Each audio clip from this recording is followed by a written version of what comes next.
नमस्कार, आपका अखबार के YouTube चैनल पर आपका स्वागत है। मैं हूं प्रदीप सिंह। भारत और इंग्लैंड के बीच में FTA यानी फ्री ट्रेड एग्रीमेंट जल्दी होने वाला है। तारीख रखी गई है दिसंबर 2023 तक ये एग्रीमेंट हो जाना चाहिए। दोनों देश ऐसा चाहते हैं।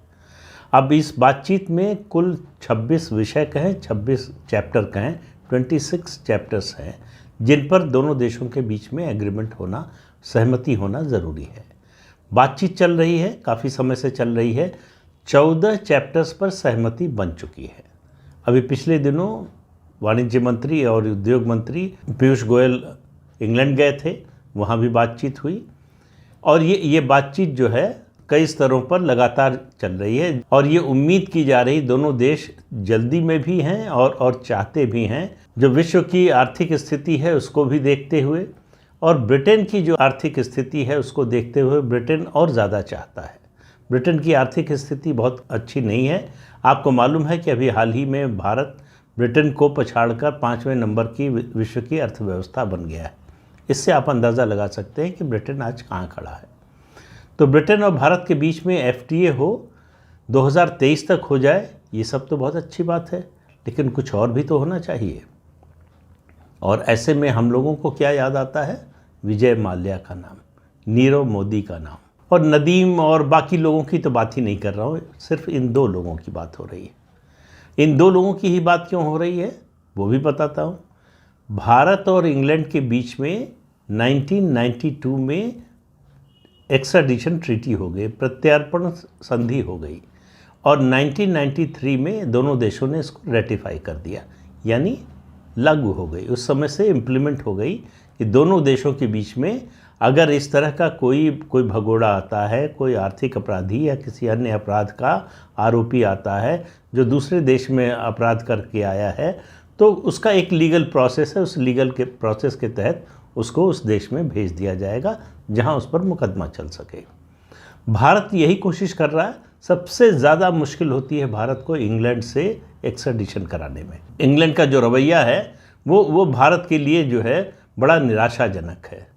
अब बात करें इन दो लोगों की, विजय माल्या और नीरव मोदी।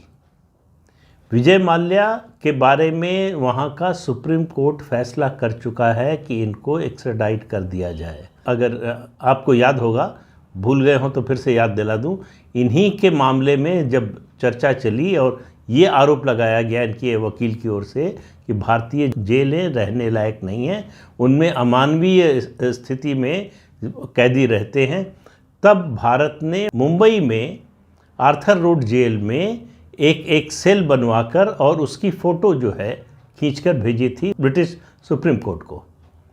और वहाँ देखने के बाद कि वहाँ जो सुविधाएं हैं उसमें वेंटिलेशन की व्यवस्था थी, हवा आने जाने के लिए खिड़की भी थी और उसके अलावा शायद AC का भी प्रबंध किया गया था। ये सब देखकर वहाँ की अदालत ने कहा कि जो दिखाया गया है हमें उसके मुताबिक जो है विजय माल्या को भेजने में कोई दिक्कत नहीं, बल्कि अपनी सरकार के खिलाफ टिप्पणी की और कहा, जब बार बार अड़ंगा डाल रही थी ब्रिटेन की सरकार, तो कहा कि एक सोवरेन गवर्नमेंट है, वो गारंटी दे रही है, वो प्रमाण दे रही है, वो विजुअल्स भेज रही है, उसके बाद उसको न मानना ये अच्छी बात नहीं है, दोनों देशों के संबंधों के लिए भी अच्छी बात नहीं है। इसके बावजूद आज तक विजय माल्या आए नहीं। ब्रिटेन की सर्वोच्च अदालत ने 2019 में, यानी आज से 4 साल पहले, विजय माल्या के बारे में फैसला सुना दिया था, लेकिन उसके बाद से क्या हुआ किसी को कुछ मालूम नहीं। जो अपुष्ट खबरें हैं उनके मुताबिक विजय माल्या ने ब्रिटेन में पॉलिटिकल असाइलम के लिए अप्लाई किया है नहीं किया है, इसके बारे में ब्रिटिश सरकार कोई जानकारी देती नहीं है और जाहिर है कि विजय माल्या की ओर से ऐसी कोई जानकारी आने वाली नहीं सामने, तो उस पर फैसला ब्रिटिश सरकार को करना है। इसी तरह से नीरव मोदी का मामला है। नीरव मोदी के मामले में भी हाई कोर्ट तक वो मुकदमा लगातार हारते गए। उसके बाद सुप्रीम कोर्ट में अपील करने के लिए उन्होंने आधार ये बनाया कि उनकी मानसिक स्थिति ठीक नहीं है और उनकी मानसिक स्थिति ठीक नहीं है, उन्हें मानसिक इलाज की ज़रूरत है। इस ऐसी हालत में एक ऐसा व्यक्ति जिसकी मानसिक दशा ठीक ना हो, उसे भारत नहीं भेजा जाना चाहिए या उसे एक्स्ट्राडाइट नहीं किया जाना चाहिए। हाई कोर्ट ने उस अपील की अर्जी को भी खारिज कर दिया कि आप इस आधार पर सुप्रीम कोर्ट में अपील नहीं कर सकते। अब इन दोनों के पास जितने लीगल ऑप्शंस थे सब खत्म हो चुके हैं। इसके बावजूद ब्रिटेन जो है इस मामले में कुछ करने को तैयार नहीं, और ये एक ऐसे देश के साथ ब्रिटेन कर रहा है जिसके साथ उसके कारोबारी संबंध बहुत अच्छे हैं। भारत लगभग $11.5 बिलियन का एक्सपोर्ट करता है इंग्लैंड को, और लगभग $9 बिलियन का इंपोर्ट करता है। दोनों देश एक दूसरे देश में इन्वेस्टमेंट बढ़ाना चाहते हैं। दोनों देश चाहते हैं कि व्यापारिक समझौते हों दोनों देशों के बीच में, जो लीगल हर्डल्स हैं उनको दूर किया जाए व्यापार में। इस सब के लिए ये जो FTA की बातचीत चल रही है दोनों देशों के लिए ये गेम चेंजर साबित हो सकती है। इसलिए ये दोनों देश बहुत ज़्यादा उत्सुक हैं। लेकिन फिर लौट कर आते हैं विजय माल्या और नीरव मोदी पर। विजय माल्या और नीरव मोदी, आपको मालूम है, दोनों इस देश से घोटाला करके भागे हैं, बड़ा घोटाला करके भागे हैं, सरकारी बैंकों का पैसा लेकर भागे हैं। हालांकि ये अलग बात है कि भारतीय एजेंसियों ने अब तक जितना ये लेकर भागे थे वो उसमें से ज़्यादातर हिस्सा इनकी संपत्तियां जब्त करके बेच के उसको ले लिया है। इसके बावजूद धोखाधड़ी और दूसरे कानूनों का जो उल्लंघन है उसके आरोप में इन पर मुकदमा चल रहा है भारत में। भारत की अदालत इनको पहले ही भगोड़ा घोषित कर चुकी है, तो ये प्रोक्लेम्ड ऑफेंडर हैं। इसके बावजूद देखिए, इतना सब होने के बावजूद ब्रिटेन की सरकार जो है इन दोनों को वापस भेजने के लिए तैयार नहीं है। कानूनी आधार है, सब कुछ है, लेकिन ब्रिटेन के विदेश मंत्री जेम्स क्लेवरली का कहना है कि जैसे भारत में अदालतें सरकार से अलग हैं या सरकार से स्वतंत्र हैं, ऐसे ही इंग्लैंड में भी अदालतें सरकार से स्वतंत्र हैं। सरकार अदालतों पर दबाव नहीं डाल सकती, जो भी फैसला करना है वो अदालत को करना है। अब ये बात किसी की समझ में नहीं आती कि अदालत को अब और कौन सा फैसला करना है। किसी और मामले की बात कर रहे हो तो वो फिर भी समझ में आती है, लेकिन और कौन सा, जिन दो लोगों की बात हो रही, विजय माल्या और नीरव मोदी की, उनके पास अब कोई लीगल ऑप्शन बचा नहीं है, अदालत में जाने का कोई आधार बचा नहीं है।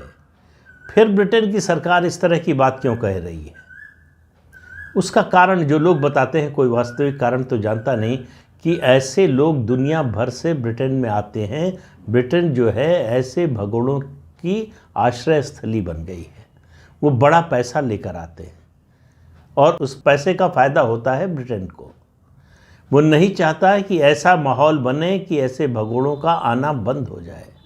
अगर एक्स्ट्राडिशन इस तरह के लोगों का होना शुरू हो गया तो ऐसे लोग फिर नई जगह तलाशेंगे, नए जो है आश्रय स्थल की तलाश करेंगे जहां वो अपने देश में घोटाला करके भागे और वहां आश्रय ले सके। तो ये पता नहीं इसमें कितनी सच्चाई है, ये पता नहीं, लेकिन वास्तविकता तो ये है कि ब्रिटेन इन दोनों का एक्स्ट्राडिशन करने को तैयार नहीं। लेकिन ब्रिटेन पर इन दोनों को एक्स्ट्राडाइट करने का बहुत भारी दबाव है। आपको याद होगा कि जब इन दोनों का केस अदालत में चल रहा था ब्रिटेन में, तो छोटी से छोटी खबर भी भारत में बड़ी खबर बनती थी। और जब सुप्रीम कोर्ट ने जो है एक्स्ट्राडिशन के लिए का फैसला सुना दिया, जब हाई कोर्ट ने नीरव मोदी के बारे में कह दिया कि अब आगे सुप्रीम कोर्ट में अपील करने का आपके पास कोई आधार नहीं है, उनके सारे लीगल ऑप्शंस ख़त्म हो गए, तो भारत में बड़ी उम्मीद थी कि अभी एक्स्ट्राडिशन होगा, लेकिन हुआ नहीं। अब ब्रिटेन की समस्या ये है कि प्रधानमंत्री नरेंद्र मोदी जब भी ब्रिटेन के नेताओं से किसी डेलीगेशन से बड़ी किसी बैठक में बातचीत होती है तो उनका पहला सवाल होता है कि इनको कब वापस भेजेंगे। और जो उन्होंने टिप्पणी की उससे ब्रिटेन बहुत तिलमिलाया हुआ है, कर भले कुछ न पा रहा हो। उन्होंने कहा कि ये संभव नहीं है, FTA की बातचीत में और दूसरे ट्रेड रिलेशंस की बात में, आर्थिक सहयोग की बात में उन्होंने कहा ये कैसे संभव है कि हम दोनों देश बिजनेस पार्टनर बने। और एक देश ब्रिटेन के लिए कह रहे थे कि आप जो है वो हमारे यहाँ से जो भगोड़े हैं, घोटाला करके भागे हैं, उनके आश्रयदाता बन जाएं। ये दोनों चीज़ें साथ साथ नहीं चल सकती। ये उसी तरह की चेतावनी है जैसे पाकिस्तान को दी गई थी कि आतंकवाद और बातचीत साथ साथ नहीं चल सकती। ब्रिटेन को मालूम है कि प्रधानमंत्री अगर इस बात को कह रहे हैं और बार बार कह रहे हैं तो इसका मतलब इस मुद्दे पर बहुत गंभीर है और ब्रिटेन के लिए बहुत आसान नहीं होगा एफटीए पर दस्तखत कराना भारत से, जब तक कि इन दोनों का एक्स्ट्राडिशन नहीं होता। हालांकि मैं ये नहीं कह रहा हूँ कि भारत सरकार ये शर्त रखेगी कि आप इन दोनों को एक्स्ट्राडाइट कीजिए, उसके बाद ही जो है एफटीए पर सिग्नेचर होंगे, ऐसा नहीं है। लेकिन वो डिप्लोमेटिक तरीके से जो बातचीत होती है उसमें यही होता है, एक संकेत दिया जाता है कि भाई आप अपनी ओर से गुडविल दिखाइए, आप भी दिखाइए कि आप व्यापारिक संबंधों को नई ऊंचाई पर ले जाना चाहते हैं, आप बेहतर संबंध बनाना चाहते हैं। हमारे लिए जो इरिटेंट है, हमारे लिए जो अपराधी है, वो उसका स्वागत आपके यहाँ कैसे हो सकता है और क्यों होना चाहिए। तो ये आपको दिखाना पड़ेगा कि आप दरअसल इस संबंध के प्रति गंभीर हैं।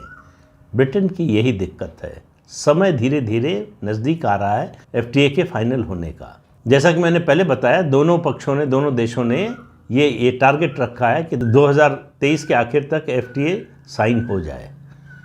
अब फिर से सवाल है, क्या एफटीए पर सिग्नेचर होने से पहले विजय माल्या और नीरव मोदी को भारत एक्स्ट्राडाइट करेगा ब्रिटेन? नहीं करेगा तो उसका क्या रिपरकशन होगा? अगर करेगा तो उसका क्या असर होगा? भारत में तो उसका बहुत अच्छा असर होगा कि जो भगोड़े देश का पैसा लेकर भाग गए थे, ये सरकार उनको वापस लेकर आई।